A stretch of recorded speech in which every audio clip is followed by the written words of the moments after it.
Good morning, Bucknutters. It is Tuesday, April the 4th, 2023. I am Dan Rubin. This is the Bucknuts Morning Five and Change. You're used to seeing the well-paid face of Steve Wiltfong, 24/7 Sports Director of Recruiting, in that spot. As we always discuss, the guy takes a lot of vacations. He's in New York City with his family now, so we had to go into the salary cap for some Texas expertise, and Brian Perroni, a longtime expert with 24/7 Sports, one of the mainstays we've built this whole network on. And we appreciate him coming on short notice and adhering to the time change because he's lucky this isn't going at 10 a.m. Brian, thanks for joining us.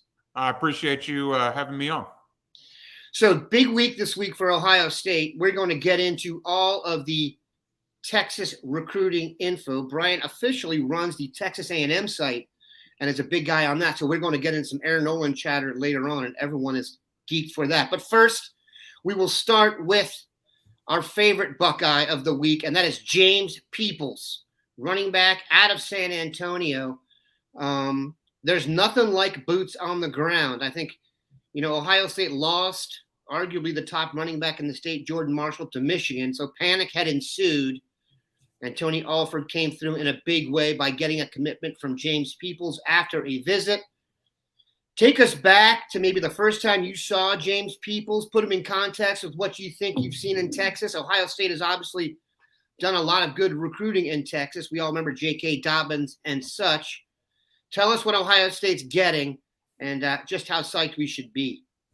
I mean, yeah, you mentioned – make him sort of sound like a consolation prize. It's not a bad consolation prize to end up with a national top 100 guy.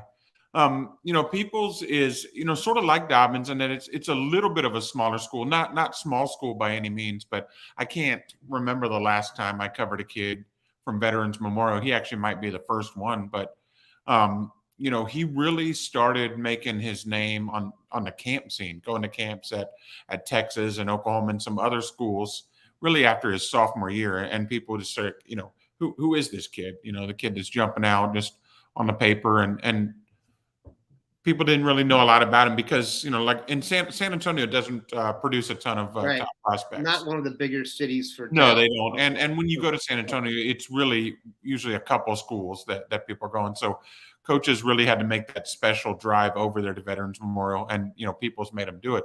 But this past year, I mean, everybody knew he was getting the ball, and he still averaged just shy of 10 yards a carry.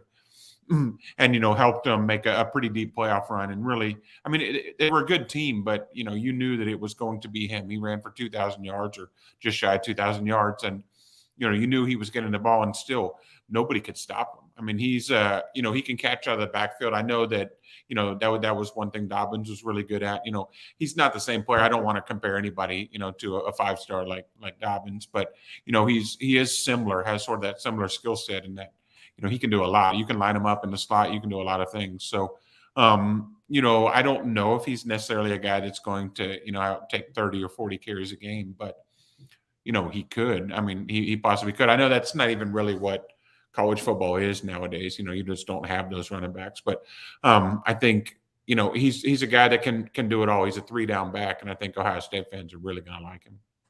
Were you surprised that Ohio State was able to go in and pull this off? What kind of interest did he have from the in-state powers, Texas A&M, or obviously we know Texas is not like a lot of the other states in that, I mean, guys are well known a little bit earlier, I would say, in Texas than maybe some other states, and the talent is so deep. Imagine at running back, there's several dudes. What do you think pushed him to Ohio State out of the state, or is he just one of those kinds of dudes? I mean, I think he really liked Ohio State. It was a little weird.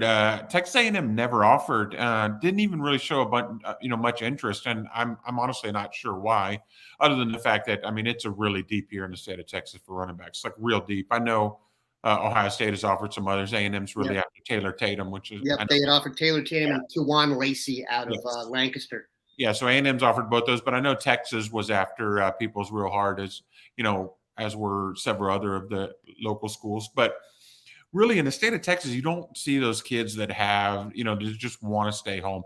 There's a few, but not really. I mean, kids seem way more willing to go far. And then, San Antonio is sort of Central Texas, and Ohio State has recruited that well. With Dobbins or with Garrett Wilson, those guys. So it's not necessarily a pipeline, but they've shown that kids from that region can go up to Columbus and thrive and do well. And I think that probably really helped with Peoples, and obviously getting him on campus.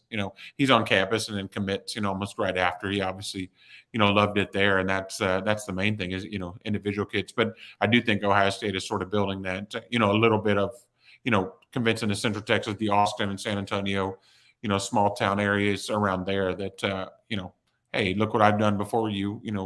They've been watching, he's been watching those guys since he was little, just local heroes. So it helped for sure.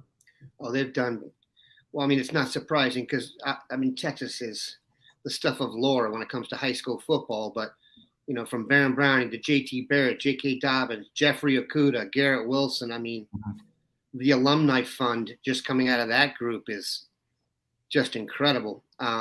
Great guys. All right, let's move on to some other guys that are warm. Again, Ohio State has offered 13 guys in the state, but has focused and I think drilled down on several as we kind of, I don't know, say come down the recruiting stretch here, but things definitely start to congeal for the class of 2024 right about now.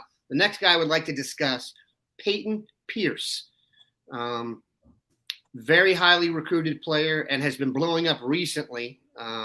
He's one of those guys I think that has, I don't know what, maybe it was a camp or something, or his tape got out, but I know his recruitment has really picked up across the board. There's been talk of Oklahoma. I know he likes Ohio State a lot and James Laurinaitis. What do you think of him? What type of player is? Where do you think he'll play as a linebacker? That's now kind of a weird position.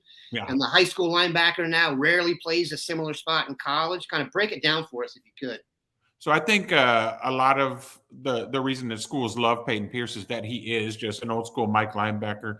He plays it now. He's not a safety that's going to have to spin down or anything like that. I mean, he lines up in the middle, covers from, tackle to tackle. I mean, he'll play sideline to sideline, but, really he comes in and fills the holes and just an old school linebacker. And I know Ohio State's been known for that. I mean, I'm maybe dating myself, not to your viewers, but just watching was Katzenmoor back in the day, just like just and that's what I think of when I think of Ohio State defense.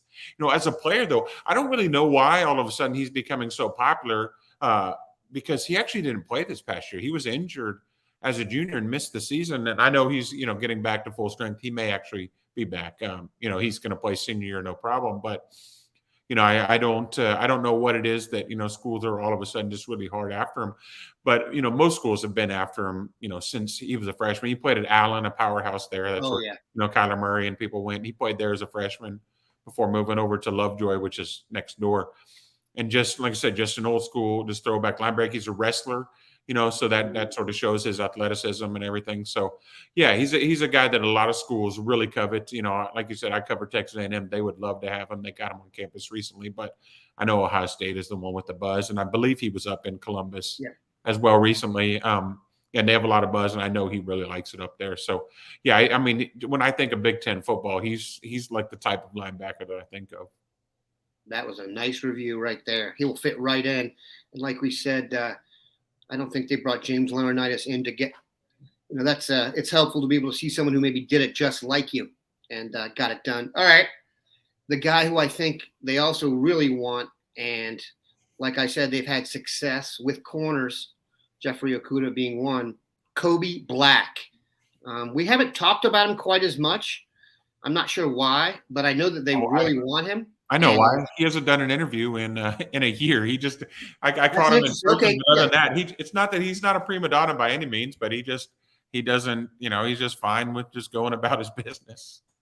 So talk about him then, because we don't know much about him. Yeah, I mean, so like I said, he hasn't done interviews. I got him in person at the Under Armour camp in Dallas recently. Great kid, but asked him about, hey, is there a group of top schools? And he's like. He was about to say, and he's like, nah, like I'd rather not say that. And, just keeps things real close to the vest, but great player, plays quarterback and running back for Connolly as well, but is a stud at corner. I mean, he eventually could end up, he's a big kid, could end up being just a really athletic safety that's good in coverage as well. Has an older brother that plays for Oklahoma State. And so, you always see the Cowboys mentioned. I don't think he's going to end up in Stillwater as well. Honestly, I don't know where he's going to end up. He's been to Texas A&M recently. He's been to, I know, Ohio State recently. He likes Alabama. He likes Oklahoma. It's a kid that, I don't think, I mean, he's a 5-star, and I don't believe, and let me look, I don't believe he has no crystal ball predictions. Which is weird by this point. Yeah, nobody has a really, great idea of where he's going to end up. But I mean, the fact that he went and visited Ohio State and spent a whole weekend there, he said his parents were, wanted a chance to go up there. So, that bodes well for the Buckeyes. But he's one of those guys could have us, every year there's a few of those just, we don't know where they're going when they have their ceremony. And he could be one of those because, he doesn't seem to be leaking anything. And I don't think schools know either. I haven't heard any schools say, hey, they feel great. Or, hey, hey, he probably won't end up there or whatever. So right. It'll be interesting, but real good player, bigger cornerback. How height, weight, when you stood next to him, what would you say his real digits are? We have him listed at 6 foot 190, and I think that's about right. When I first made his profile when he was a freshman or maybe an 8th grader because of his brother, and I had him listed as like 5'9", 150, and then saw him in person. I was like, the first time as a sophomore, I was like, oh, it's way off. He's a bigger kid, a thick kid. But it's not like he's adding a ton of weight. I saw him last year and saw him this year, and he still looks about the same. So, I don't think he's one of those going to end up a linebacker or anything like that. But, I mean, Jeffrey Okudah was huge too, in high school, and ended up, being able to play at that. Yeah, I remember correctly when we covered the Okudah recruitment, he was listed as a safety for most of the recruitment, and obviously he knew the way to the good Lord to a signing bonus that he got was through playing corner, and it did a very good job of that. But literally, he was listed as safety, I think, up until maybe a month before he committed, and was like, "No, I'm a corner." But, I think he kept telling me, change me to corner. Right. No way. You're huge. So you don't expect kids to lose weight in college. You think everybody's going to add 15 pounds of muscle, but I mean, he was just so talented. Well, he could hit now. He could hit like a safety too. So when you put the tape on, you weren't like, oh, this is a corner. He hit like a linebacker. All right, a couple more dudes. I'm not going to talk about everybody just because I don't think their recruitment is necessarily legit. But here's an interesting one, and that's Micah Hudson, wide receiver. So Ohio State, I'll say this, and then you can maybe put it in context. We think now we are wide receiver U. They've done an excellent job recruiting wide receivers. And I could go down the anecdotal proof of it, but obviously Garrett Wilson was a nice guy out of there. Caleb Burton as well is in the mix.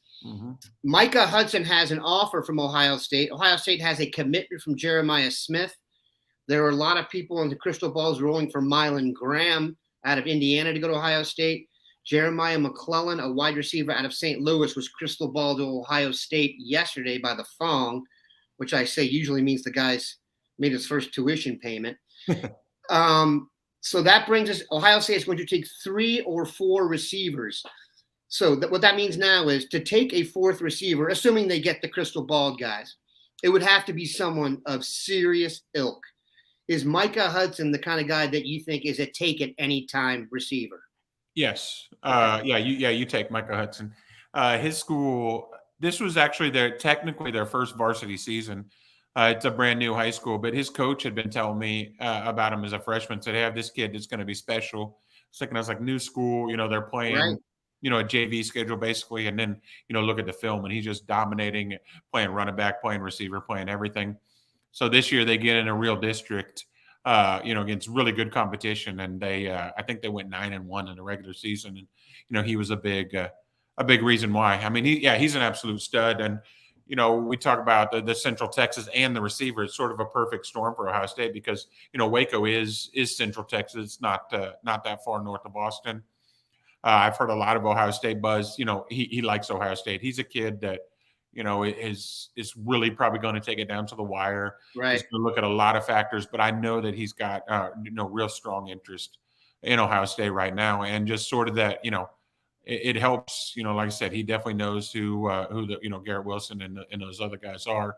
Been able to see them do well there. And just, Ohio State in general producing all these, ridiculous, first round receiver prospects. That helps. But yeah, he's a guy that, if Ohio State has 3 and it's signing day, if Ohio State has 4 and it's signing day, right, that's what I was trying to ask. I take him because, he's an absolute stud.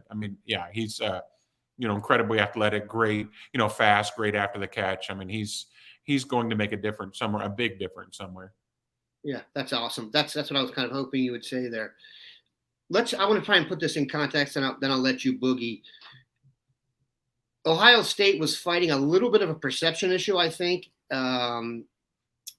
This is just my opinion. The 2 losses to Michigan, and then they had kind of a national issue. They played Georgia as tough as anybody did, and I think that kind of got them back on track from a national perspective. But where do you see Ohio State just in the national lexicon? And obviously, you're talking to people, and there's a word below you that says Bucknuts. And obviously, I've told them we're not called Buck Rational Observers for a reason.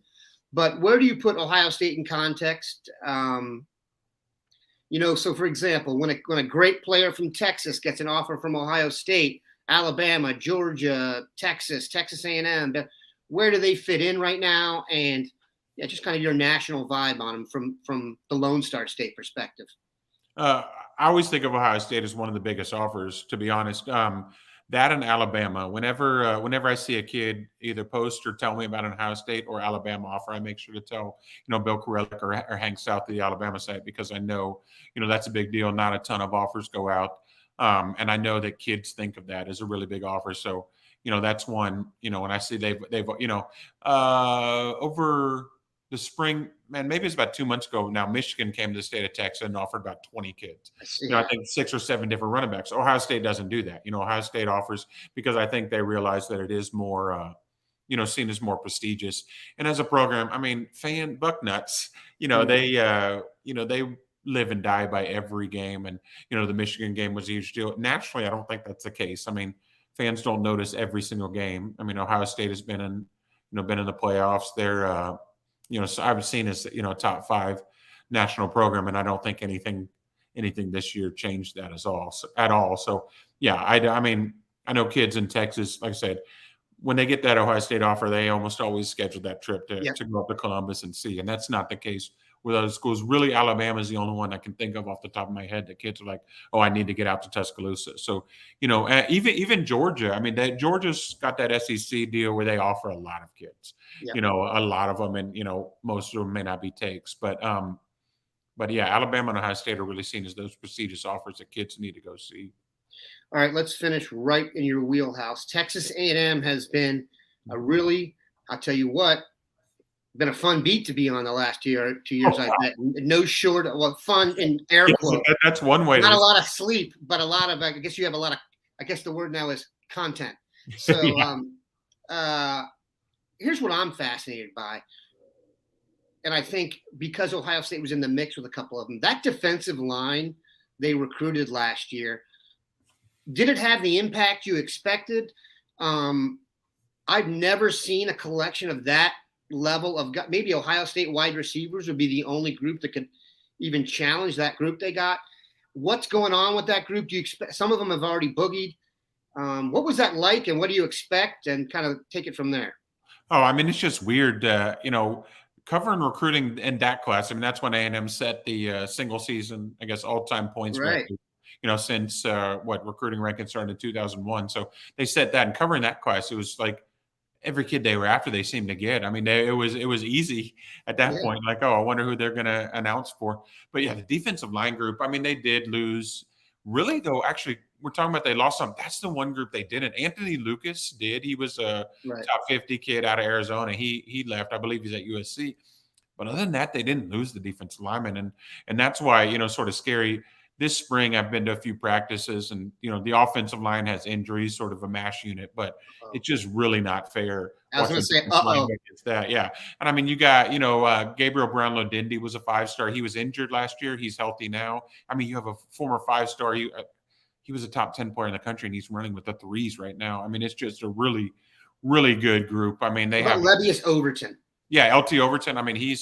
There were times when he lines up at linebacker. He's a big kid, and he's, out there doing pursuit drills at linebacker. It's just, it's a ridiculously talented group. And anywhere in the trenches in the SEC is tough as a true freshman to play. Walter Nolan did have a big impact last year, ended up starting. But other than that, the guys really didn't. But I do think this year you're going to see a lot from that. The whole the defense as a whole should be better. This was an awful year for A&M. in 2022. The defense as a whole should be better, but the defensive line especially. I mean, it's a ridiculously talented. It does look like an Ohio State wide receiver It's room. incredible. It was an incredible. I mean, I'm sure you got all the NIL guff when they were being signed. Yeah. Offensively, let's just finish it up with Texas A&M. I know you guys lose Devin Achane, hopefully to the Dallas Cowboys. But where do you see Texas A&M as a whole this year? Jimbo's kind of been a lightning rod figure. Obviously, his Saban-ish chatter last year certainly amped that. But he's been a lightning rod wherever he's gone. It does seem like you can't get – if you ask someone about Jimbo Fisher, you rarely get a vanilla answer. Some people think he's excellent. Some people – you know what I'm saying? Some coaches, they'll play it down the middle. I think with Jimbo, I get the sense that it's either love or hate's a little bit strong. But, I mean, he's got an incredible track record. He was a quarterback guru for a while. Where is Jimbo kind of in his scale? And then how do you see Texas A&M doing this year? I mean, Jimbo has to win this year. You can't have another 5-7 year.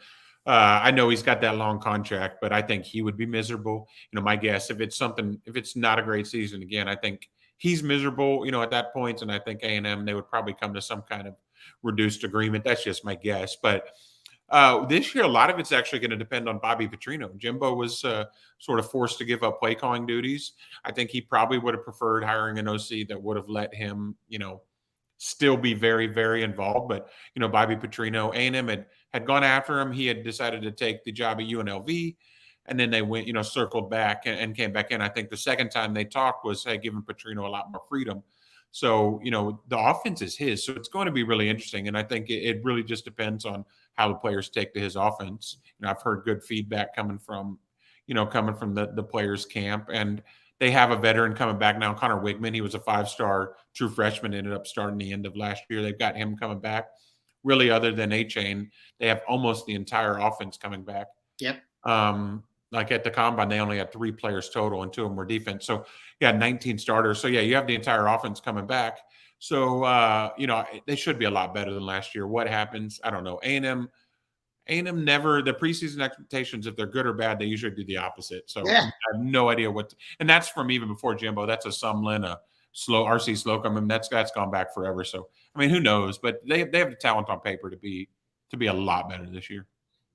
Texas A&M, though, to me, is one of those teams. They have enough talent. If they get off to a good start and stay healthy, they are an anything is possible team now. National championship may be a stretch, but I don't think they'll go 5-7 this year. No. I think that would shock me. But we really appreciate Brian stopping by. This is the reason 24/7 Sports is what it is. Not just the expertise, but the salary cap that we can go into. When we miss a guy like Wiltfong, we can go into Texas and get someone off the high price list like Brian Perroni. Brian, we appreciate you stopping by, man. Have a good one. Thanks. All right. Let's let Brian boogie here. All right. Let me try and take some of these questions here that you people have given. Let's first take a quick break to pay a couple podcast?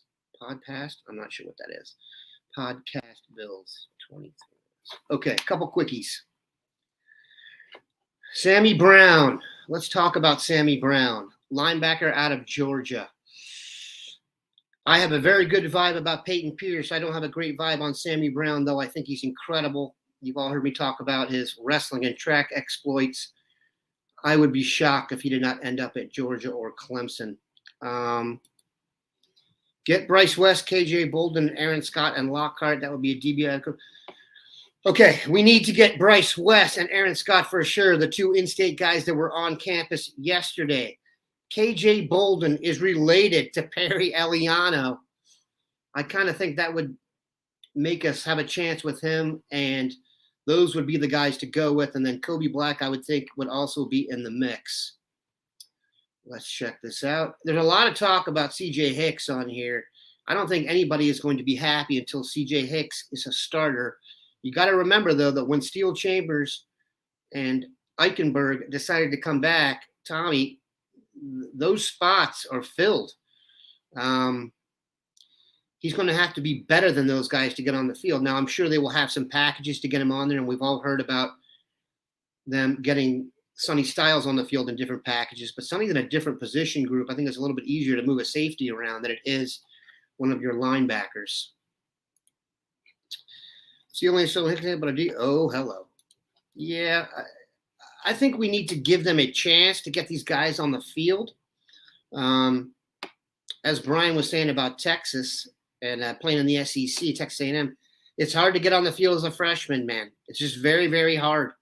So let's adjust our expectations. I have no doubt that C.J. Hicks and Sonny Styles would be tremendous additions to the lineup, and will be eventually. Brass tacks. They are talking about making Carrico a fullback. That's, of course, Reed Carrico from Ironton. We heard he was going to be in the mix last year, and then it didn't happen. Ohio State's a tough spot to play football, man. There's a chance you're going to get recruited above. I mean, if you look at the receivers in the class they took before this one, before the Carnell Tate, Brandon Ennis, I mean, a lot of those guys are going to have trouble and are going to be on watch. So we shall see. All right. Well, I'm going to take one more question. Safety inspector Hickman was more of the problem than Eichenberg. I know everybody is upset with the way. Oh, here's a good one. I'd let KJ Bolden play wherever he wanted. I don't think that's going to happen. They may offer that. To do both when you get there, very, very difficult. I see KJ Bolden more as just a defensive back. If we need to tell him receiver to get him here, I'm not against that. All right, we're going to cut it off there, 26 minutes, and we appreciate you stopping by. Hopefully we got a sense of what's going on in Texas. We've done that with Florida. We've probably got to do it with California as well. Again, Ohio State has over 100 offers out, but Georgia, Florida, and Texas have more offers out than Ohio. Ohio is actually tied for 4th with California with 10 offers. So are we on commitment watch? KJ Nolan coming later of the week, possibly. We hope. Keep it locked in here, Bucknutters. Have a good one.